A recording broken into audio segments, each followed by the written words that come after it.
हाँ, तो मेरी यूट्यूब फैमिली, आप सब कैसे हो? मैं आशा करता हूँ कि आप सभी अच्छे होंगे। आज जो कहानी मैं आपके लिए लेकर आया हूँ वो हमारे एक दोस्त डेविड की बताई हुई है। वह उत्तर प्रदेश के धनौरा शहर में रहते हैं और उन्होंने यह कहानी हमारे साथ साझा की थी। इस कहानी में कुछ बातें काल्पनिक हैं और कुछ सच्ची घटनाओं पर आधारित हैं। तो बने रहिए हमारे साथ और इस डरावनी कहानी का आनंद लीजिए। डर से भरी एक खौफनाक रात, अ टेरिफाइंग नाइट, डेंजर स्टोरी।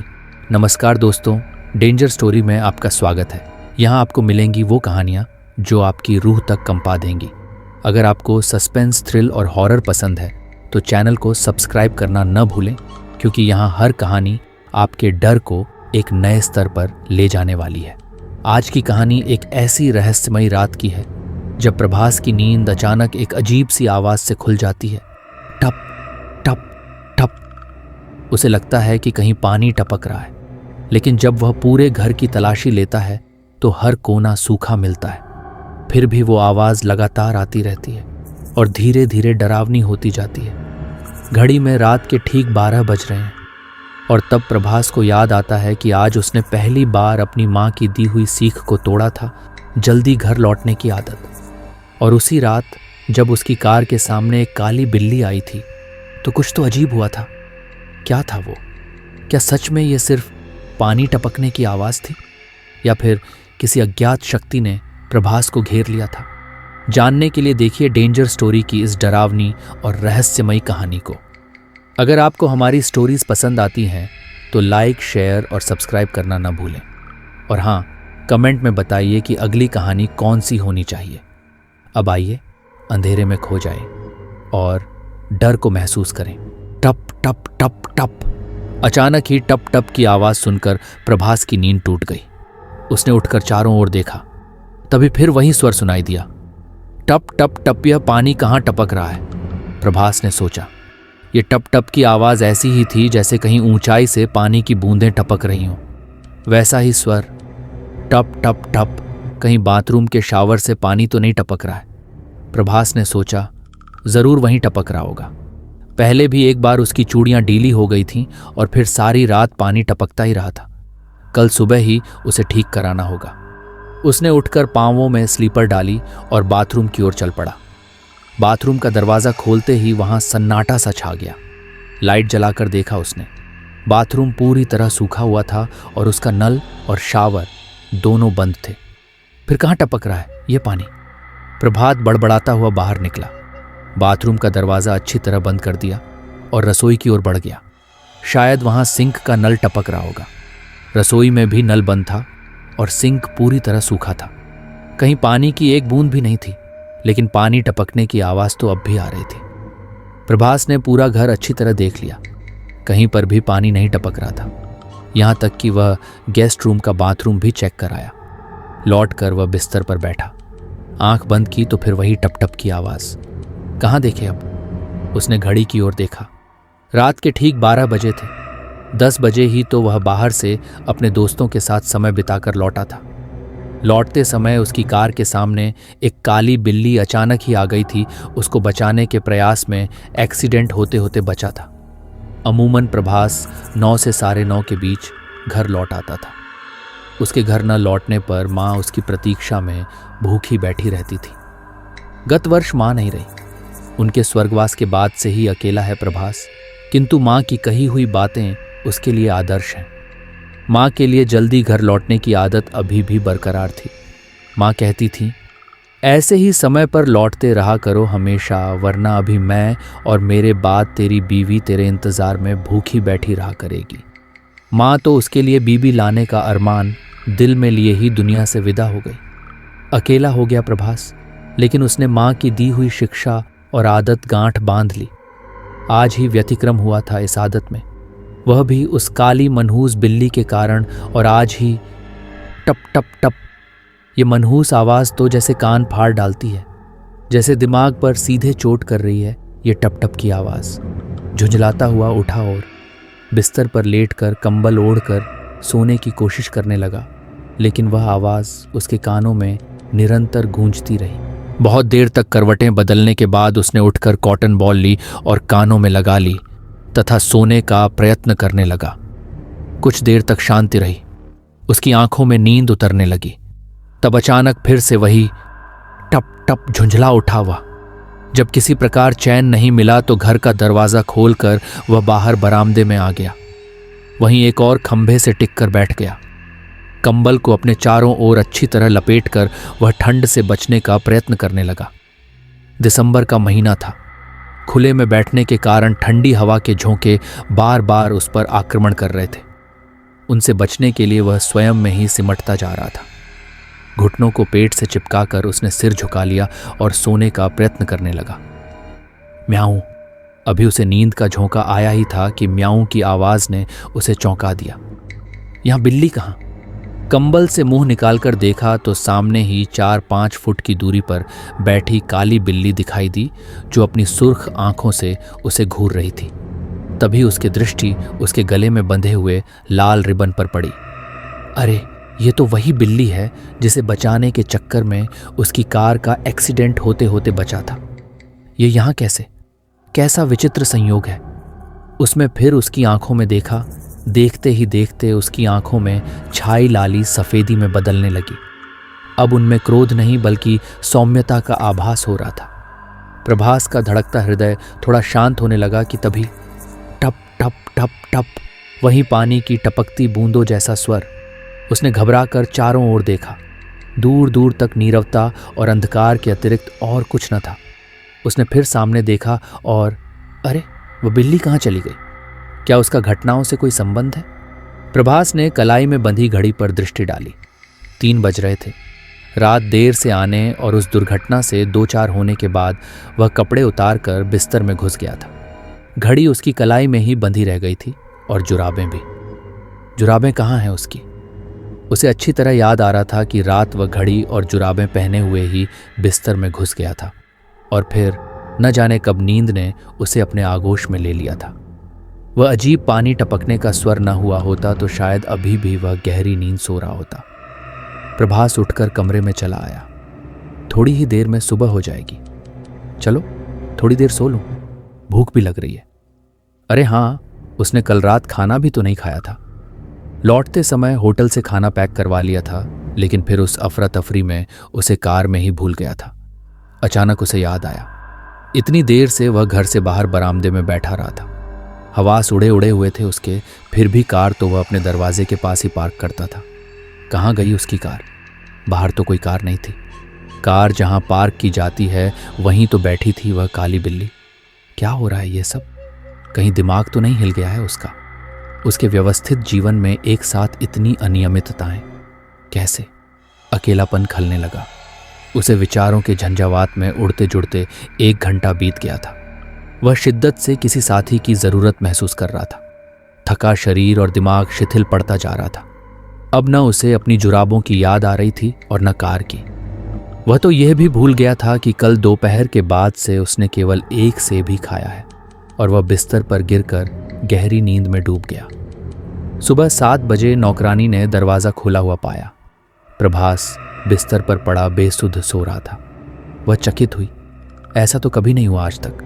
चंपा प्रभास की माँ के समय से ही उसके घर में झाड़ू पोछा, बर्तन किया करती थी। खाना उसकी माँ स्वयं ही बनाती थी। प्रभास ने माँ के बाद भी चंपा को काम से हटाया नहीं था। रोज सुबह 7 बजे आकर वह घर की साफ सफाई, बर्तन साफ करना आदि करके प्रभास के लिए नाश्ता बनाकर चली जाती थी।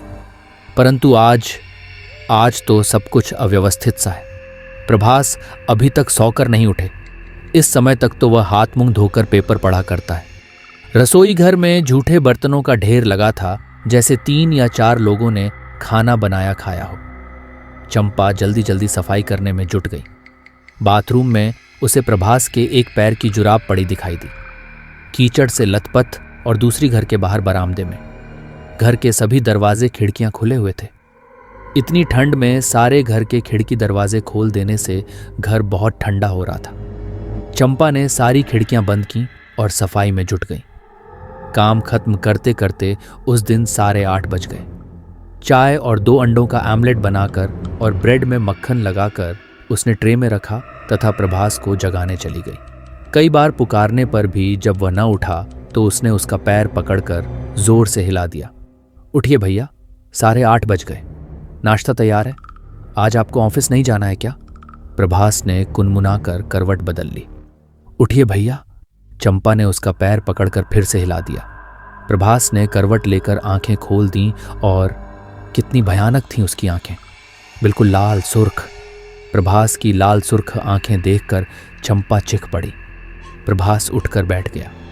उसने आंखें मूंद कर फिर खोली तो सब कुछ सामान्य था। आपकी तबीयत तो ठीक है ना भैया? चंपा ने पूछा। हाँ ठीक हूं। अरे 8:30 बज गए। बाप रे, प्रभास हड्डबडाते हुए बोला और जल्दी से बाथरूम में घुस गया। भैया की आंखें इतनी लाल क्यों थीं? चंपा ने सोचा, लेकिन फिर उसके सामान्य स्थिति का ध्यान आने पर सिर को झटक दिया उसने। शायद वह भ्रम था मेरा। बाथरूम से नहाकर आया प्रभास तो जैसे वह वही पुराना प्रभास बन गया था जिसे चंपा रोज देखती थी। भैया, ऐसे खिड़कियां दरवाजे खोलकर मत सोया करो, ठंड लग जाएगी और कोई घुस आया तो घर में कुछ भी नहीं छोड़ेगा। आजकल के चोर तो पुराने कपड़े तक उठा ले जाते हैं, चंपा ने हंसते हुए कहा। लेकिन मैं दरवाजे खिड़कियां खोलकर कभी नहीं सोता। तुम तो जानती हो चंपा, बिना दरवाजों को बंद किए कोई कैसे सो सकता है? कल तो अच्छी दावत की थी तुमने भैया। दावत नहीं तो? अरे कल तो मुझे खाना भी नसीब नहीं हुआ था। प्रभास जल्दी जल्दी नाश्ता समाप्त करता हुआ बोला। अब तुम जाओ, मुझे भी निकलना है ऑफिस के लिए। जी भैया, चंपा ने कहा और घर से बाहर निकल गई। वह समझ नहीं पा रही थी कि भैया ने उससे दावत की बात क्यों छिपाई, झूठ क्यों कहा कि उसने कल से कुछ नहीं खाया था। और भैया की कार, उफ, कैसी कीचड़ में लिथड़ी हुई है। चंपा आगे बढ़ी तो मोड़ पर ही रईस के गैराज में काम करने वाला पिंटू मिल गया।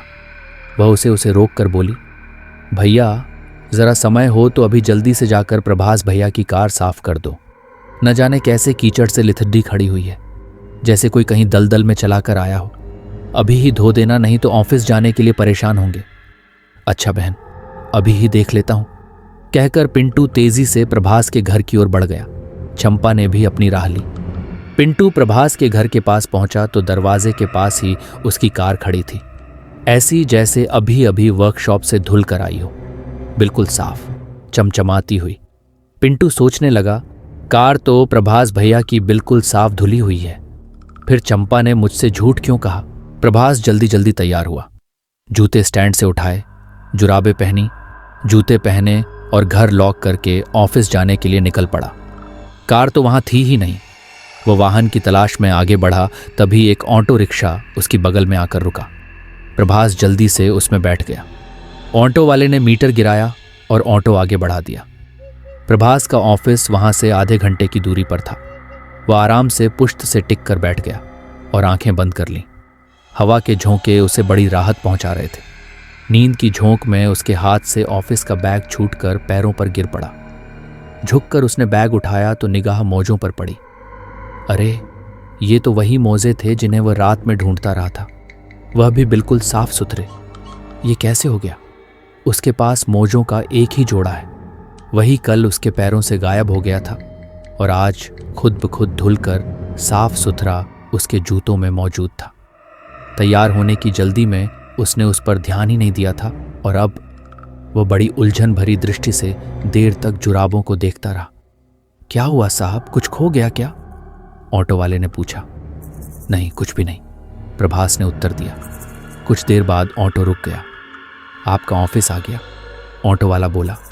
प्रभास ने बैग उठाया और ऑटो से बाहर निकलने के लिए पांव बढ़ाया। अचानक वह ठिठक गया। उसने ऑटो वाले को तो बताया ही नहीं था कि उसे कहाँ जाना है, फिर वह उसे उसके ऑफिस तक कैसे ले आया? सुनो, कौन हो तुम? प्रभास ने पूछा। ऑटो वाले ने चेहरा उसकी ओर घुमाया तो प्रभास की चीख निकल गई। उफ, इतना भयानक चेहरा! उसका चेहरा बेहद भयानक और डरावना था। माथे पर बिंदी लगाने के स्थान पर गोल छेद जिसमें आग धधक रही थी। आंखें खून आलूदा, बिल्कुल सुर्ख, और दोनों गाल, उन्हें तो जैसे किसी नुकीली चीज से गोद डाला गया हो। ऑफिस आ गया साहब। उसके खुले मुख से जैसे गर्म भाप का भभका निकला। प्रभास के रोए खड़े हो गए।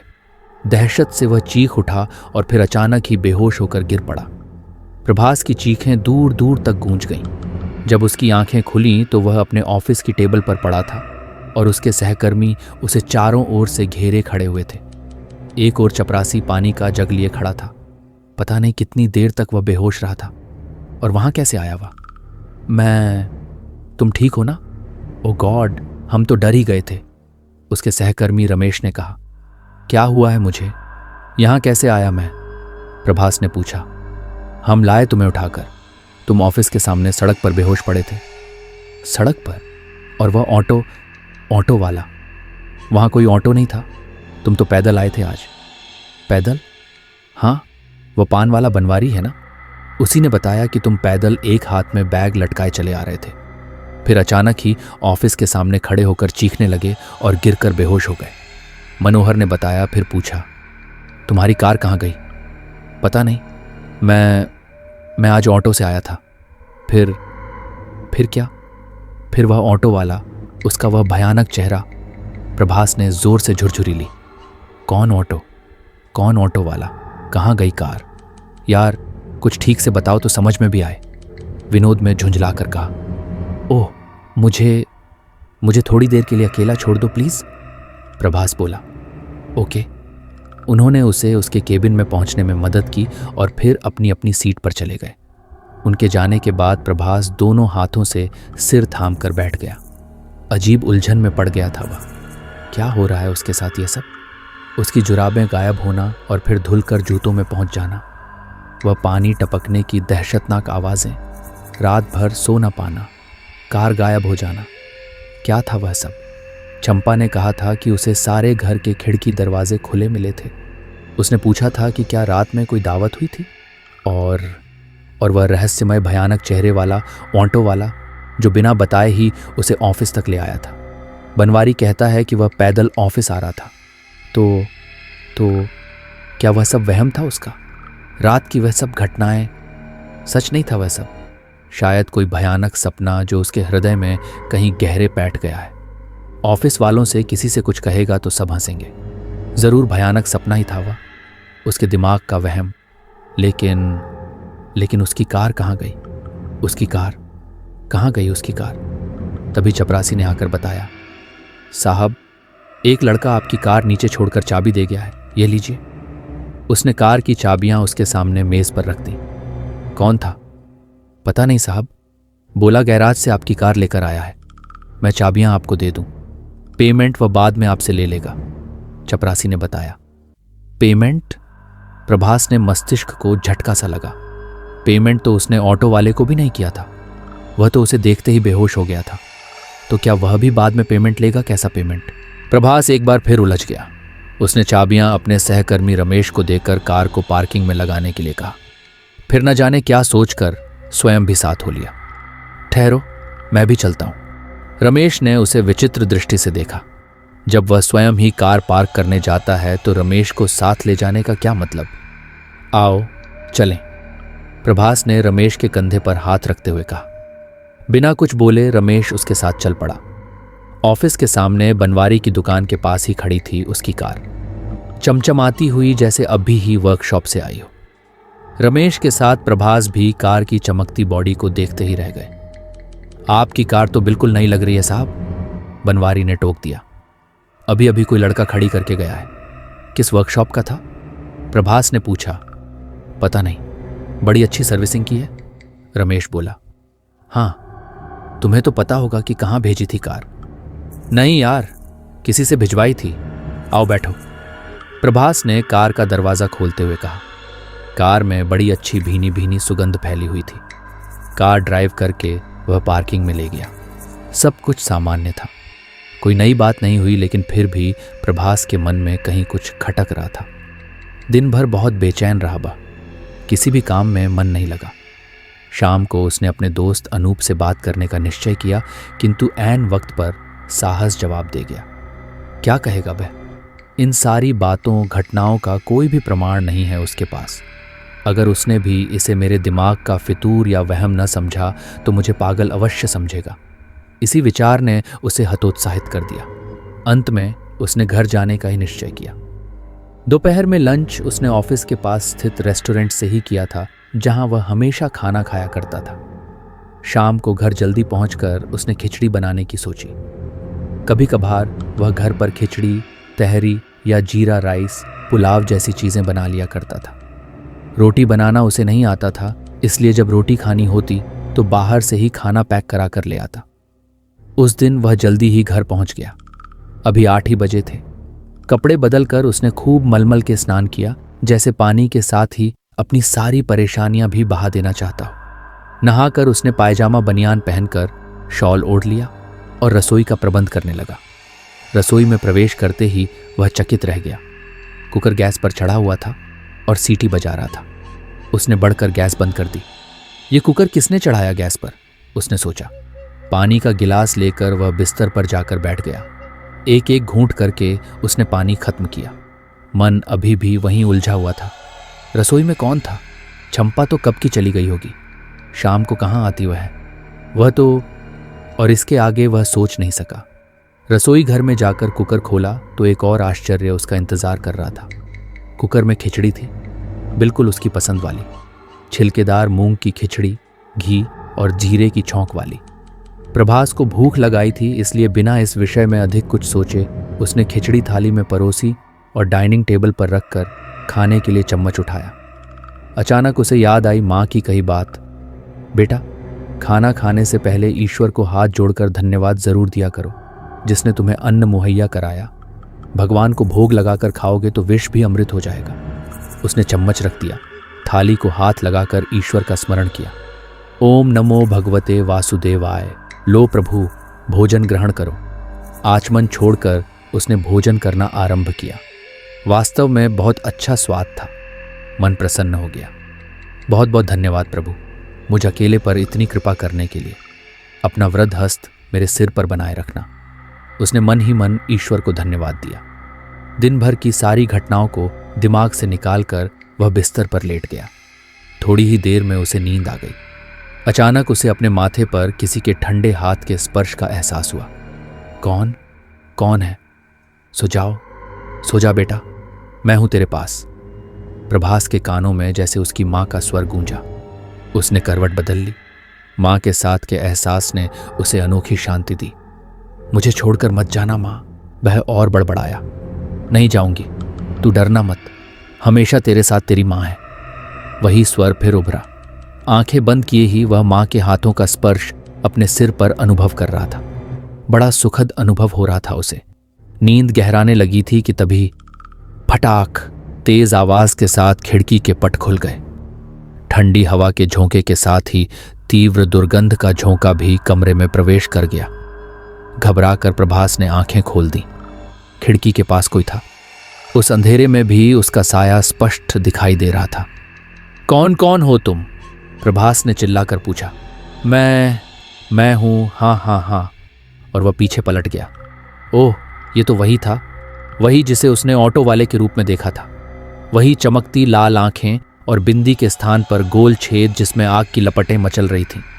उसके बाल बिखरे हुए थे।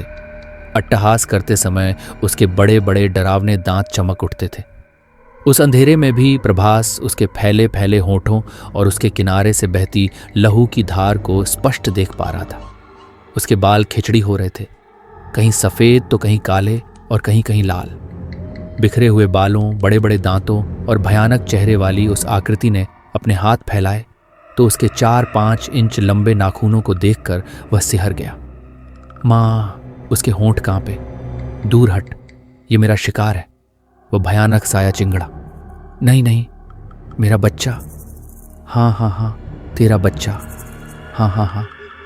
वह अचानक ही ठाके लगाने लगा।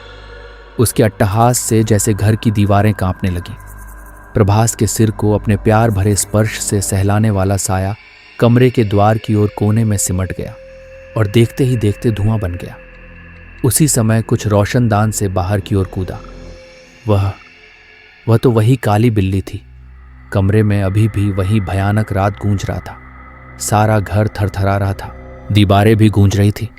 और फिर धड़ाम से प्रभास की चेतना डूबती चली गई। सुबह 7 बजे चंपा आई। प्रभास तब भी सो ही रहा था। उसने जल्दी जल्दी चाय तैयार की और उसे जगाया। जब तक उसने नाश्ता तैयार किया तब तक प्रभास भी फ्रेश होकर नहा धोकर आ गया था। उसे नाश्ता देकर चंपा रसोई में चली गई। बर्तन देखकर वह मुस्कुरा पड़ी। प्रभात भैया ने कल खिचड़ी बनाई थी शायद। जल्दी जल्दी घर के सारे काम निपटाकर वह चली गई। नियत समय पर प्रभात भी ऑफिस के लिए निकल पड़ा। कार उसके घर के सामने ही खड़ी थी, चमचमाती हुई, जैसे उसे अभी कुछ देर पहले ही धोया गया हो। उसने श्रद्धापूर्वक अलमारी में रखी। हनुमान चालीसा निकालकर मेज पर रख दी, मां की तस्वीर को प्रणाम किया और ऑफिस के लिए निकल गया। वह दिन सामान्य बीता, हालांकि पिछले दिन के अनुभवों ने उसे परेशान कर रखा था। कभी कभी उसे लगता जैसे जो भी घटा वह सब सपना था या फिर उसका वहम। बहरहाल शाम होने पर वह अपने दोस्तों के साथ रेस्टोरेंट चला गया। गपशप करते 9 बज गए, तब ध्यान आया कि वह फिर देर तक घर से बाहर रहा है। उसका मित्र अनूप उसके साथ ही था उस दिन। हरीश और सोहन तो वहीं पास में ही रहते थे। अनूप का घर प्रभास के घर से भी 8-9 किलोमीटर आगे था। जब वे घर जाने के लिए तत्पर हुए तो अनूप ने देखा कि उसकी बाइक तो पंचर हुई पड़ी है। अब इतनी रात में कहाँ बनेगा पंचर? परेशान मत हो यार, चलो मेरे साथ ही चले चलो। घर पर फोन करके बता देना भाभी को और मेरे घर पर ही रुक जाना आज रात, प्रभास बोला। लेकिन सरस्वती वहां रात भर अकेली रहेगी, बहुत डरती है वह अकेलेपन से, अनूप ने कहा। कोई बात नहीं, चल मैं तुझे घर छोड़ दूंगा। ओके, एक शर्त पर। बोल। तू मेरे घर से खाना खाकर लौटेगा, अनूप बोला। लेकिन? कोई लेकिन नहीं, मंजूर हो तो बोल, वरना मैं कोई ऑटो पकड़ता हूं। अच्छा बाबा, चल आज का डिनर तेरे घर पर ही सही। अब तो खुश, प्रभास ने कुछ इस अंदाज से कहा कि सभी खिलखिला पड़े। हरीश और सोहन को विदा करके अनूप और प्रभास कार में बैठे। रास्ते में प्रभास ने कहा, पहले घर चलूं? क्या करेगा घर जाकर? चल पहले मेरे घर, फिर आकर सो जाना यहां, अनूप ने कहा। प्रभास ने हुंकार भरी। अनूप का घर बस्ती से कुछ हटकर था, शहर से थोड़ा बाहर। प्रकृति की गोद में बसा हुआ खूबसूरत सा घर, जिसकी बालकनी से दूर तक फैली पहाड़ियां और वनराज स्पष्ट दिखाई देती थी। दिन में वह दृश्य बहुत सुंदर लगता था, परंतु रात का अंधेरा फैलते ही सब कुछ काले साए में बदल जाता था। इसीलिए संभवतः अनूप ने अपनी पत्नी के अकेले रहने पर भयभीत होने की बात कही थी। घर के निकट पहुंचकर प्रभास ने स्वयं इसे महसूस किया। दूर तक फैले प्राकृतिक दृश्यों पर फैली काली चादर ने एक बार तो जैसे उसे भी सहमा दिया। अनूप, तू शहर में आकर क्यों नहीं रहता? प्रभास ने टोका। यहाँ की प्राकृतिक सुंदरता मन को मोह लेती है, इसीलिए यह जगह छोड़ी नहीं जाती। माता पिता ने बड़े अरमान से जिंदगी भर की जमा पूंजी जोड़कर इस घर को बनाया था। उनका प्यार बसा है यहाँ इस घर में, अनूप ने भावुक होकर बताया। फिर तो इसे छोड़ने का कोई मतलब ही नहीं। माँ बाप का आशीर्वाद जहां पर हो वह स्थान जन्नत से कम नहीं होता, प्रभास बोला। उसके हृदय पटल पर उसकी माँ की छवि तैर गई। आओ भीतर चलें, सरस्वती ने उनका स्वागत किया। फिर डिनर करते करते 10:30 बज गए। ओह, 10:30 बज गए, प्रभास ने घड़ी देखते हुए कहा। तो क्या हुआ, अकेले ही तो हो, आज यहीं सो जाओ, बैठक में तुम्हारा बिस्तर लगवा देता हूं, अनूप बोला। हाँ भाई साहब, हमें कोई दिक्कत नहीं होगी, आप भी यहीं आराम कीजिए, कल ऑफिस यहीं से चले जाइएगा। दोनों ने बड़े आग्रह से उसे वहीं रोक लिया। आदत के विपरीत रात देर तक दोनों बातें करते रहे। दूसरे दिन प्रभास और अनूप एक साथ ही घर से निकले। ऑफिस जाते समय रास्ते में ही प्रभास का घर पड़ता था, तो उसने घर के सामने ही कार रोक ली। क्या हुआ, अनूप ने पूछा। कुछ नहीं, चलो इधर से ही तो जाना है, अभी वक्त है तो घर होते चलो, चंपा को कुछ काम भी सहेज दूंगा, प्रभास बोला। दोनों कार से उतरकर घर की ओर बढ़े। घर खुला देखकर अनूप ने पूछा, अरे तुम्हारा घर तो खुला है, कोई आया है क्या? घर की एक चाबी चंपा के पास रहती है, वही होगी, साफ सफाई कर रही होगी। घर में प्रवेश करते ही किचन से सब्जी की बड़ी अच्छी सुगंध आई। बड़ी अच्छी खुशबू है, तुम्हारी चंपा खाना भी बनाती है क्या? अनूप ने पूछा। नहीं यार, खाली साफ सफाई करती है, लेकिन इधर 2-1 दिनों से लगता है कि खाना भी बना जाती है, प्रभास बोला। लगता है का क्या मतलब? सामने उसने कुछ कहा नहीं, मैंने कभी उससे खाना बनाने के लिए भी नहीं कहा। अरे वाह, ऐसी नौकरानी तो बड़े भाग्य से मिलती है। हाँ सो तो है, विश्वसनीय है और सीधी भी, माँ के समय से काम कर रही है। कहीं तुमसे इश्क विश्क तो नहीं करने लगी वे? अनूप ने आंख मारते हुए शरारत से पूछा और अचानक ही जैसे घर में तूफान आ गया। फटाफट खिड़कियों के दरवाजे खुलने बंद होने लगे, जैसे घर में बवंडर घुस आया हो। और फिर अचानक ही प्रभास की राइटिंग टेबल उड़कर अनूप से टकराई। चीखता हुआ वह जमीन पर जा गिरा। ओह, क्या हो रहा है यह सब? हे माँ, रक्षा करो! प्रभास चिल्लाकर अनूप की ओर बढ़ा। उसने उसे सहारा देकर उठाया और पलंग पर बैठा दिया। मेज के कोने ने उसके माथे को घायल कर दिया था। रक्त बहने लगा था। उसने रूमाल निकालकर उसका घाव पोंछना चाहा। यह क्या? घाव से बढ़ती रक्त की बूंदें हवा में उड़ने लगीं और पूरे कमरे में चक्कर काटने लगीं। ये सब क्या है प्रभात? मैंने तो मजाक किया था। सॉरी यार, अब कभी मजाक नहीं करूंगा तुमसे, अनूप बोला। प्रभास कुछ भी कह नहीं सका। सहारा देकर उसने अनूप को उठाया और बाहर की ओर बढ़ चला। तेरी मरहम पट्टी करा दूं। तभी उनकी दृष्टि रसोई के द्वार पर पड़ी तो वे सिहर उठे। रसोई का द्वार खुला हुआ था और अंदर गैस के चूल्हे के पास बिखरे बालों वाली कोई लड़की खड़ी थी। कौन? चंपा? क्या? उसने पलट कर देखा तो प्रभात सिहर कर रह गया। कितना भयानक रूप था उसका। आंखें तो जैसे थीं ही नहीं, बड़े बड़े काले गड्ढे जिनसे खून बह रहा था, बिखरे हुए बाल और गहरा सांवला रंग। कहाँ है चंपा? अनूप ने पूछा। प्रभास के मुख से आवाज नहीं निकली। उसने इशारे से रसोई की ओर संकेत किया। वहां? कहाँ? वहां तो कोई नहीं है, अनूप बोला। वह प्रभास ने दृष्टि उठाई। ये क्या? रसोई तो खाली पड़ी थी। बर्तन धुले हुए एक और रखे थे। रसोई व्यवस्थित थी। कहीं भी खाना बनाए जाने का कोई चिन्ह नहीं था। तो वह खुशबू, वह औरत, हे ईश्वर, क्या हो रहा है ये सब? प्रभास ने अनूप का हाथ कसकर थामा और बाहर निकल आया। वहां एक नया ही आश्चर्य उसकी प्रतीक्षा कर रहा था। उसकी कार गायब थी और उसके स्थान पर अनूप की बाइक खड़ी थी, दुरुस्त और साफ सुथरी। तुम्हारी कार कहाँ गई? और ये मेरी बाइक यहाँ कैसे? अनूप ने बौखला कर पूछा। पता नहीं, मुझे कुछ पता नहीं अनूप, चलो यहाँ से। प्रभास उसे घसीटते हुआ बाइक तक पहुंचा, उसे पीछे बैठाया और बाइक ऑफिस की ओर बढ़ा दी। मैं जाऊं? ऑफिस पहुंचने पर अनूप ने प्रभास से पूछा। हाँ, अभी तुम अपने ऑफिस जाओ, शाम को यहीं आ जाना। बहुत कुछ बताना चाहता हूं तुम्हें, लेकिन प्लीज अभी मत परेशान हो, शाम को बातें करेंगे। प्रभास कुछ विचलित स्वर में बोला। ओके, जैसी तुम्हारी इच्छा। अनूप बाइक लेकर अपने ऑफिस की ओर निकल गया, जो वहां से आधा फरलांग की दूरी पर था। दिन भर प्रभास के मन में विचारों का संघर्ष चलता रहा। वह समझ नहीं पा रहा था कि उसे अपने विचित्र अनुभवों को अनूप से शेयर करना चाहिए या नहीं। कहीं उसने भी इसे उसका वहम मान लिया तो?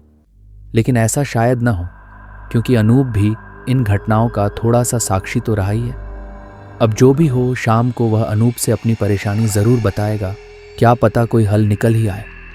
शाम को जब प्रभास घर जाने के लिए ऑफिस से बाहर आया, तब उसकी कार अपने निर्धारित स्थान पर खड़ी थी। वह कार की ओर बढ़ा, तभी बगल की गली से निकलकर अनूप की बाइक सामने आ गई। आओ प्रभास, अनूप ने उसे बुलाया। मेरी कार? छोड़ो उसे, जब चाहे तब धोखा दे जाती है। आओ जल्दी से बैठो पीछे, अनूप बोला।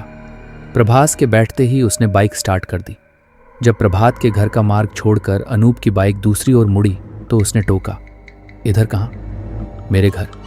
आज तू मेरे घर चल रहा है, लेकिन कोई लेकिन वेकिन नहीं, अनूप ने उत्तर दिया। जब वे अनूप के घर पहुंचे तब उसकी पत्नी बैग लेकर तैयार खड़ी थी और घर के बाहर टैक्सी भी खड़ी थी। ये क्या? कहीं जा रहे हो तुम लोग? हम सब जा रहे हैं तुम्हारी भाभी के चाचा के घर। उनके यहाँ कुछ काम है तो उन्होंने अर्जेंट बुलाया है, अनूप ने बताया। लेकिन तुम हमारे साथ चल रहे हो। इतने टेंशन में हम तुम्हें अकेला नहीं छोड़ सकते प्रभास। हाँ प्रभास भैया, चलिए टैक्सी में बैठिए, अनूप की पत्नी ने आग्रह किया तो प्रभास विरोध न कर सका। अनूप उसे खींचता हुआ टैक्सी तक ले गया। सबके बैठते ही टैक्सी चल पड़ी। हम कहाँ जा रहे हैं? कुछ देर बाद प्रभास ने पूछा। मेरे साथ हो तुम? हमारा भरोसा नहीं है क्या? अनूप ने पूछा। है यार, मैंने तो ऐसे ही पूछ लिया था, प्रभास ने खिसियाकर कहा और कार की विंडो से बाहर देखने लगा। कार शहर से बाहर आ चुकी थी। शाम का धुंधलका फैलने लगा था। पेड़ पौधे, इमारतें सब तेजी से पीछे छूटते जा रहे थे। प्रभास ने सर को हल्के से झटका दिया। लो, तुम लोग कुछ खा लो। अनूप की पत्नी ने अपने साथ रखे झोले से मेवे के लड्डू निकालकर उन्हें पकड़ा दिए। उसे खाकर दोनों ने पानी पिया तो जैसे दिन भर की थकान मिट गई। जब टैक्सी अपने गंतव्य पर पहुंचकर रुकी तब रात के 10 बज रहे थे। जहां पर वे उतरे वह एक अच्छा भला बड़ा सा भवन था, जिसके गेट पर वॉचमैन खड़ा था और पास ही जंजीरों से बंधा हुआ अल्सेशियन डॉग उन्हें अपनी तीखी दृष्टि से घूर रहा था। अनूप पत्नी और मित्र के साथ भीतर की ओर बढ़ा। भवन के सामने बड़ा सा बरामदा और उसके पीछे मुख्य द्वार।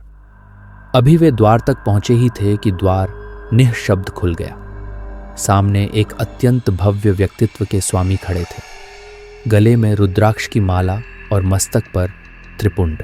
आओ आओ बच्चों, रास्ते में कोई कष्ट तो नहीं हुआ? नहीं बाबूजी, अनूप ने उत्तर दिया। उसने बढ़कर उनके पैर छुए तो प्रभास ने भी चरण स्पर्श किया।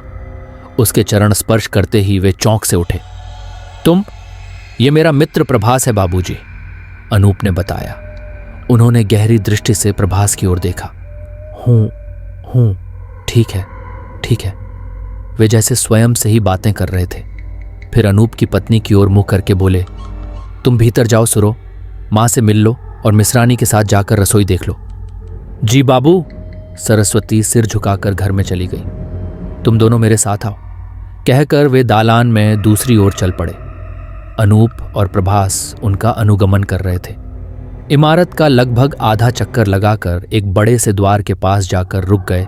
दरवाजे पर बड़ा सा पुराने ढंग का ताला लगा हुआ था और चौखट के ऊपर, दीवारों पर और द्वार के दोनों ओर भी कुछ मंत्र जैसे लिखे हुए, ये मेरा व्यक्तिगत कक्ष है।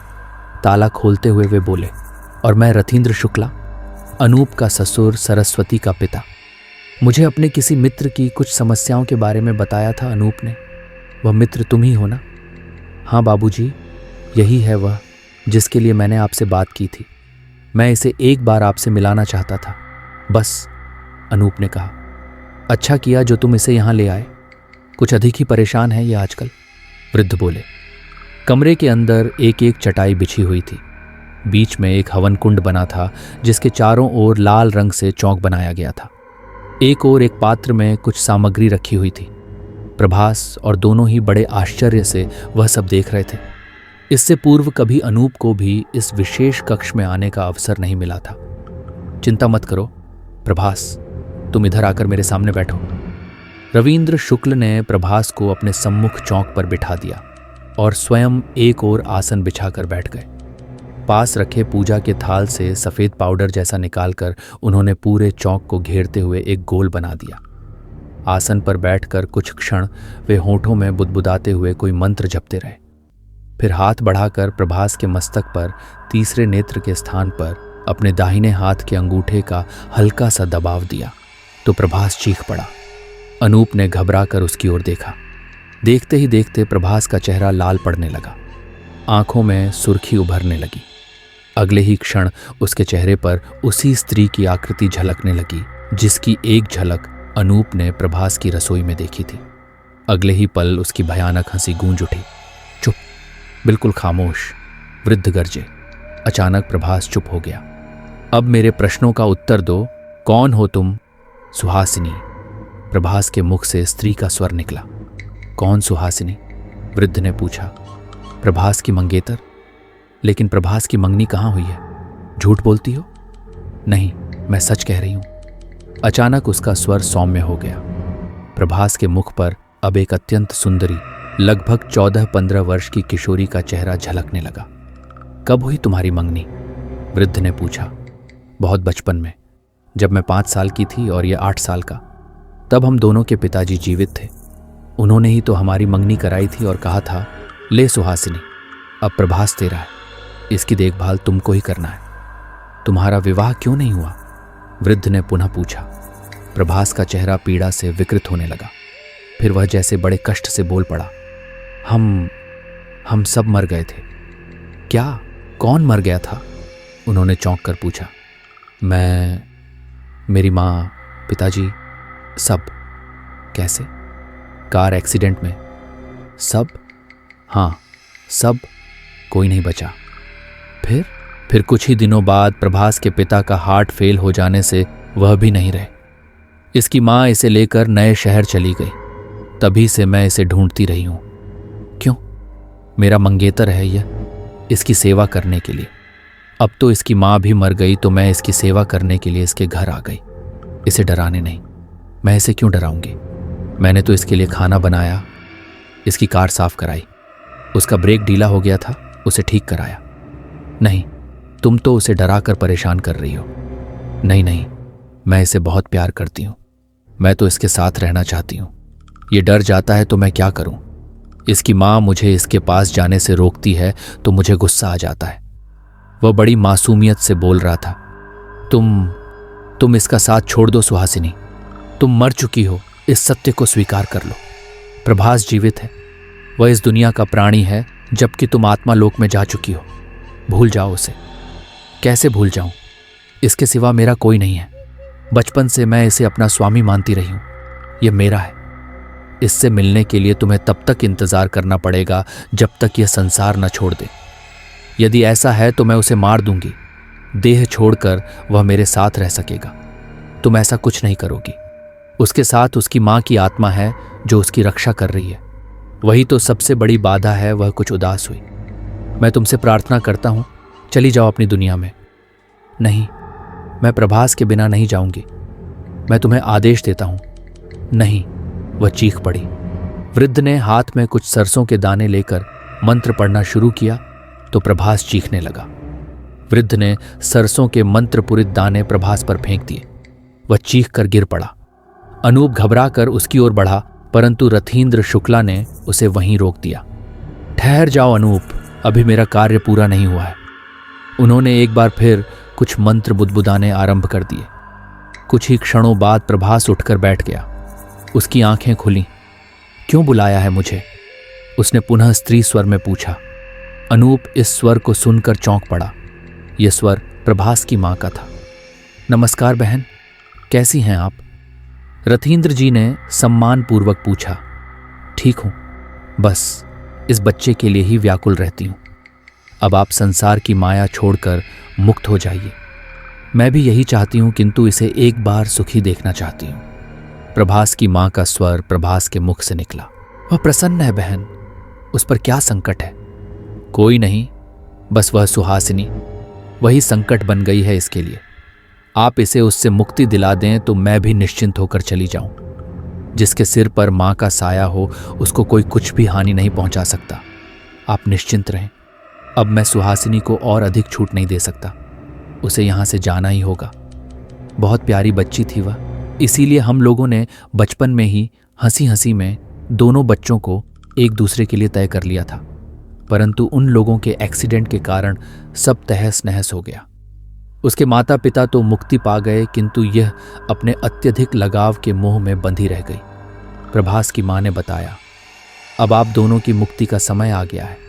आज रात्रि आप दोनों ही इस संसार के मोह से मुक्त हो जाएंगे। रविंद्र शुक्ला जी ने उन्हें आश्वासन दिया। आप सुहासिनी की मुक्ति का कार्य करें भाई। उसके जाते ही मैं स्वतः ही मुक्ति पा जाऊंगी। यदि उसकी कोई वस्तु मिल जाए तो यह कार्य सुगम हो जाएगा। क्या आप मेरी कुछ सहायता कर सकती हैं? उन्होंने पूछा। प्रभास चुप हो गया। वह तो जैसे बैठे बैठे ही सो गया था। लगभग 4 मिनट बाद उसने पुनः आंखें खोल दी। आप? हाँ, मैं प्रभास की मां ही हूं। हमारे घर में मेरी संदूक के अंदर एक छोटा डिब्बा रखा है जिस पर हनुमान जी का चित्र चिपका हुआ है। टिन के उस डिब्बे में प्रभास बचपन में अपनी वस्तुएं रखा करता था। उसी में एक रेशम से खड़ा हुआ रूमाल है, गुलाबी रंग का। उसे सुहासिनी ने प्रभास को उसके जन्मदिन पर दिया था। आपका काम शायद उससे चल जाएगा। हाँ, अब आप जाएं, मैं उपाय करता हूं। रथींद्र शुक्ला ने उन्हें विदा किया। कुछ देर बाद प्रभास सामान्य हो गया और वे उसके तथा अनूप साथ कक्ष से बाहर आ गए। कक्ष से निकलने के पूर्व ही उन्होंने दोनों युवकों के गले में एक एक अभिमंत्रित धागे की माला पहना दी थी। उस कक्ष को पूर्ववत बंद करके तीनों घर के अंदर आ गए, जहां भोजन के लिए उनकी प्रतीक्षा हो रही थी। दूसरे दिन अनूप अपने साले के साथ वापस शहर लौट गया। प्रभास के घर में उसे उसकी मां का संदूक ढूंढने में कोई विशेष कठिनाई नहीं हुई। चंपा के सहयोग से उसने संदूक ढूंढ लिया। और उस पर लगे छोटे से ताले को तोड़कर उसके अंदर से वह निर्दिष्ट डिब्बा ढूंढ निकाला। डिब्बा बहुत सुंदर था और उस पर हनुमान जी का चित्र बना हुआ था। उसे लेकर दोनों शाम तक पुनः रथींद्र शुक्ला जी के पास पहुंच चुके थे। आधी रात होने पर उन्होंने उसी कक्ष में जाकर पूजा प्रारंभ कर दी। कुछ ही देर के प्रयत्न के बाद वे सुहासिनी को उसके दिए रुमाल की सहायता से बुलाने में सफल हो गए। इस बार पूजा के घेरे में उन्होंने प्रभास को नहीं बैठाया था, बल्कि एक मिट्टी की छोटी सी गुड़िया बनाकर उसे ही वह रुमाल लपेट दिया था और उस पर काला धागा बांध दिया था। प्रभास और अनूप किनारे चटाई के आसन पर बैठकर वह समस्त क्रियाकलाप मूक दर्शक बनकर देख रहे थे। रथींद्र शुक्ल के मंत्र जाप करते ही वह मिट्टी की गुड़िया जीवित के समान प्रतीत होने लगी। उसने बड़े प्यार से रुमाल को लपेटकर छोटा सा घूंघट जैसा बना लिया। उसी समय वृद्ध ने हाथ में गंगा जल लेकर मंत्र पढ़ते हुए उस पर डाल दिया। देखते ही देखते हुए गुड़िया गलकर जमीन पर फैल गई। शुक्ला जी ने उसी रुमाल से सारी मिट्टी समेटकर रुमाल सहित हवन कुंड में डाल दिया। उसे डालते ही हवन कुंड में अचानक आग जलने लगी। तेज लपटों में एक बार सुहासिनी का चेहरा झलका और फिर धुआं बनकर उसी में समा गया। वृद्ध ने पुनः गंगाजल छिड़क कर कुंड की अग्नि को पवित्र किया, उसे प्रणाम किया और सबके के साथ कक्ष को बंद करके बाहर आ गए। पूजन कक्ष में ताला बंद करते हुए वह बोले, लो बेटा, तुम्हारी समस्या का समाधान हो गया। अब जाओ और सुखपूर्वक जीवन व्यतीत करो। प्रभास अनायास ही श्रद्धावनत होकर उनके पैरों पर झुक गया।